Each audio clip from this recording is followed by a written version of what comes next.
Bismillahirrahmanirrahim. Assalamualaikum warahmatullahi wabarakatuh. Selamat pagi. Semoga kita semuanya diberi kesehatan, diberi kesempatan untuk selalu bisa menuntut ilmu. Alhamdulillahirabbil alamin, hamdan na'imin, hamdan syakirin, wa hamdan yu'afi ni'amahu wa yukafi mazidah. Asyhadu an la ilaha illallah wa asyhadu anna Muhammadan abduhu wa rasuluh, la nabiyya wa la rasulah ba'da, amma ba'du. Pertama dan yang paling utama, marilah kita panjatkan rasa puja dan puji syukur kita kehadirat Allah Subhanahu wa taala, yang mana pada pagi hari ini kita diberikan kesempatan, kesehatan dan kekuatan untuk bisa selalu menuntut ilmu di kelas yang insya Allah berkahi ini. Kemudian yang kedua kalinya, salawat serta salam tak lupa kita haturkan kepada Nabi besar kita, yakni Nabi Muhammad Sallallahu Alaihi Wasallam, dengan ucapan Allahumma sholli ala Muhammad. Semoga dengan salawat kita dan semakin memperbanyak salawat menjadi tabungan di hari yang akan datang. Baiklah anak-anak ustadzah yang ustadzah sayangi, pada kesempatan hari ini ustadzah akan mengajarkan materi pada hari ini dengan menggunakan poster, yang dimana masih bersangkut pautan dengan toharoh juga. Baiklah anak-anak, untuk tidak memperpanjang atau untuk mempersingkat waktu, kita mulai saja materinya, yaitu yang pertama dengan macam-macam air.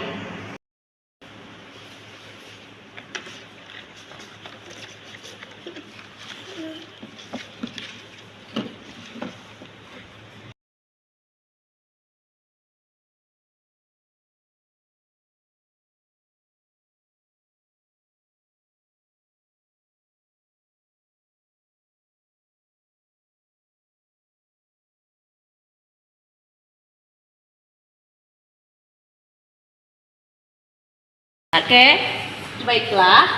Pada hari ini ustadzah akan menyampaikan macam-macam air dalam fikih Islam. Yang pertama adalah air suci, mensucikan dan tidak makruh digunakan. Disebut juga dalam air mutlak, yaitu air yang tidak memiliki identitas yang menetap. Air ini bisa digunakan untuk bersuci. Contohnya adalah air sumur, air hujan, air laut, air sungai, air sumber atau air es, dan air embun. Ini adalah air yang bisa digunakan. Air mutlak dia bisa untuk bersuci, bisa untuk diminum gitu ya. Nah, kemudian yang kedua adalah air suci, mensucikan tapi makruh digunakan. Air apakah itu? Yaitu air yang dipanaskan di terik matahari, disebut juga dengan musyammash. Dan kemudian yang ketiga adalah air suci yang tidak mensucikan. Yaitu air apa? Air musta'mal, yaitu air yang sudah digunakan untuk menghilangkan najis dan hadas. Air yang berubah salah satu sifat, warna, rasa, atau baunya disebut tercampur oleh benda yang suci. Kemudian yang selanjutnya adalah air yang terkena najis atau air mutanajis, yaitu air yang kurang dari 2 qurrah atau 174,580 liter yang terkena najis meski tidak berubah sifatnya. Air 2 qurrah yang terkena najis dan berubah sifatnya. Nah, ini adalah macam-macam air. Ini air yang suci mensucikan, ini air yang makruh untuk digunakan. Kemudian air yang suci tapi tidak mensucikan, contohnya adalah seperti halnya air kelapa, air susu. Kemudian air apa lagi? Air apa lagi kira-kira? Ayo. Nah, bisa di komen ya nanti air apa kira-kira yang air suci tapi tidak mensucikan selain air susu atau air kelapa. Kemudian air mutanajis, yaitu air yang terkena najis. selanjutnya kita akan masuk kepada poster yang kedua, yaitu poster berwudu, bersuci dan berwudu. Oke. Selanjutnya adalah tata cara berwudu. Yang pertama, cara berwudu yang pertama pastilah harus niat karena Allah Ta'ala. Nah, yang kedua, membasuh kedua tangan hingga pergelangan 3 kali. Itu membasuh tangan ya, ini namanya mencuci tangan. Kemudian yang ketiga, berkumur sebanyak 3 kali.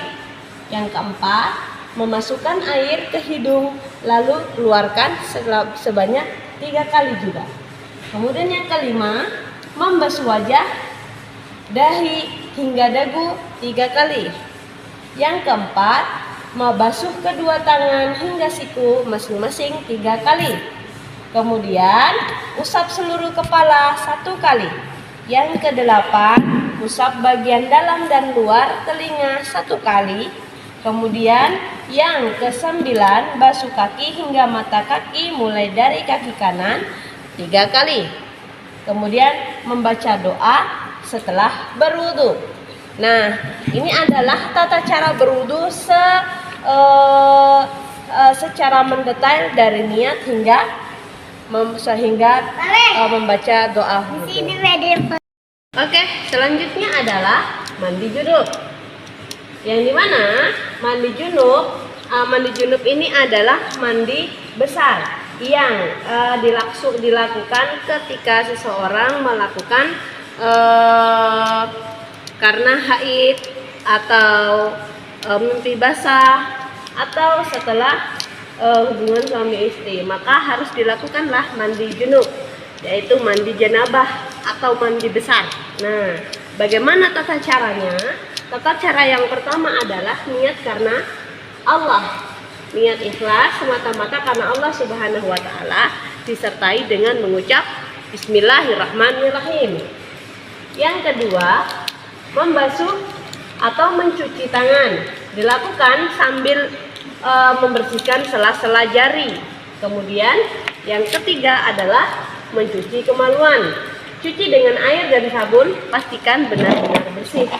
Kemudian yang selanjutnya adalah berwudu, seperti berwudunya orang yang hendak sholat. Kemudian mencuci kepala, mencuci rambut hingga pangkal rambut, ya ini cukup di sela-sela saja, tidak harus disiram. Kemudian yang selanjutnya membasuh tubuh, mengguyur air ke kepala memulai dari bagian kanan, kemudian di bagian kiri masing-masing 3 kali seluruh badan. Kemudian yang selanjutnya adalah mencuci kaki, membersihkan dengan diratakan dan digosok dimulai dari kaki kanan, kemudian kaki kiri masing-masing 3 kali. Nah, ini adalah poster tata cara mandi junub yang benar. Baiklah anak-anak ustadzah yang ustadzah sayangi, mungkin ini saja pembelajaran fikih kelas 7 dengan tema toharoh dengan media poster yang tadi sudah kita jelaskan. Yang poster pertama adalah tentang air, ke macam-macam air. Yang kedua adalah poster berwudu, dan yang ketiga adalah poster mandi janabah. Semoga dengan poster-poster ustadzah ini bermanfaat untuk kita semua, dan kemudian menambah pemahaman kita dalam macam-macam air, kemudian berwudu, dan juga